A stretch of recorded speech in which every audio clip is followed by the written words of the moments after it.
आपल्या शहरातील घडामोडी जाणून घेण्यासाठी पब्लिक मीडिया चॅनलला सबस्क्राइब करा, लाईक करा आणि जास्तीत जास्त शेअर करा। अंबरनाथ तालुक्यातून वाहणाऱ्या नद्यांमध्ये सध्या कचऱ्यांचं साम्राज्य पाहायला मिळतंय आणि त्यामुळे नद्या प्रदूषित होत आहेत। हीच बाब लक्षात घेऊन अंबरनाथ तालुक्यातील गावकऱ्यांनी एकत्र येत नदी स्वच्छतेची मोहीम हाती घेतली। वनशक्ती स्वयंसेवी संस्थेच्या माध्यमातून चामटोली, कोपऱ्याची वाडी, चिंचवली या गावकऱ्यांनी एकत्र येऊन उल्हास नदीच्या उपनदीच्या पात्रामध्ये आज स्वच्छता मोहीम राबवली। या स्वच्छता मोहिमेत भाजप आमदार किसन कथोरे देखील सहभागी झाले होते। वनशक्ती स्वयंसेवी संस्थेचे सदस्य आणि गावकऱ्यांनी सकाळपासून या नदीपात्रात स्वच्छता मोहीम राबवत मोठ्या प्रमाणात कचरा जमा केला।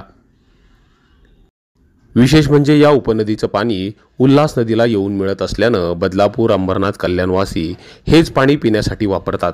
त्यामुळे आता या नदीच्या स्वच्छतेची जबाबदारी आपल्या सगळ्यांची असून तिला प्रदूषित होऊ न देण्याची काळजी आपण घेतली पाहिजे, अशी प्रतिक्रिया आमदार कथोरे यांनी दिली।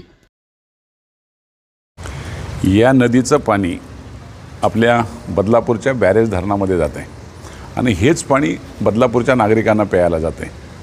शुद्ध होत असेल योग्य, पण त्याहीपेक्षा घाण एवढ्या प्रकारची नागरिकांना स्वतःहूनच कचरा नदीमध्ये टाकायची सवय लागलेली आहे। त्यासाठी आज खरं म्हणजे आमच्या धनाजी इरमाले असेल, आमच्या पवार, ही सगळ्या मंडळींनी ही मोहीम हातात घेतलेली आहे। भोज डॅमचं पाणी हे 12ही महिने या नदीला वाहत आहे आणि 12 महिने नदी वाहत असल्यामुळं यामध्ये सतत घाण पडलेली असते। आजपर्यंत त्याला कोणी हात नव्हता लावला, पण यांनी आज सगळ्या यांच्या ग्रुपनी, टीमनी चांगल्या प्रकारची मोहीम घेतली।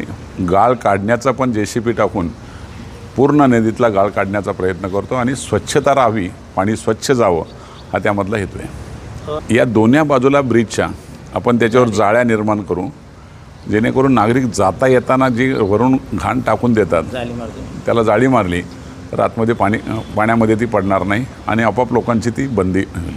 तुम्हालाही उद्या बाधक आहे। नागरिकांना माझी विनंती आहे का कोणीही रस्त्यावर या पाण्यामध्ये टाकू नये घाण आणि पाणी स्वच्छ ठेवावं, एवढी विनंती आहे। या नदीमध्ये इथल्या स्थानिकांनी कचरा टाकू नये यासाठी विविध उपाययोजना केल्या जाणार आहेत। आणि आपल्या माध्यमातून एक मेसेज देऊ इच्छितोय की हे पिण्याचं पाणी आहे आणि हे आपण खराब करतोय, प्रदूषित करतोय। पुढे याचा त्रास आपल्याला होणार आहे। त्यामुळे नागरिकांनी काही काळजी घ्यावी, जेणेकरून निर्माल्य जे आहे नदी पात्रात टाकू नये।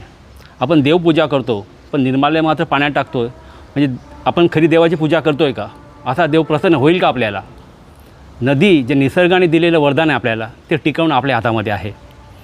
आणि आमदार साहेबांसारखी माणसं, धनाजी इरमालेसारखी माणसं, इथे जाधव साहेब आहेत,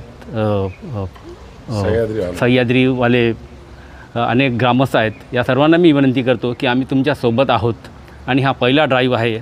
मला वाटतं 4,000 ते 5,000 किलो कचरा हा काढलेला आहे आणि आमदार साहेबांच्या म्हणण्यानुसार पुढच्या ड्राईव्हला आम्ही JCB लावून खाली जो कचरा डंप झालेला आहे पाण्यामध्ये तो काढून हे संपूर्ण नदीपात्र रिस्टोर करण्यात येईल, जेणेकरून पाण्याचा फ्लो चालू होईल।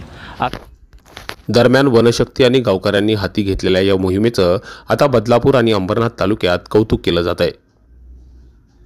Public media, Badlapur.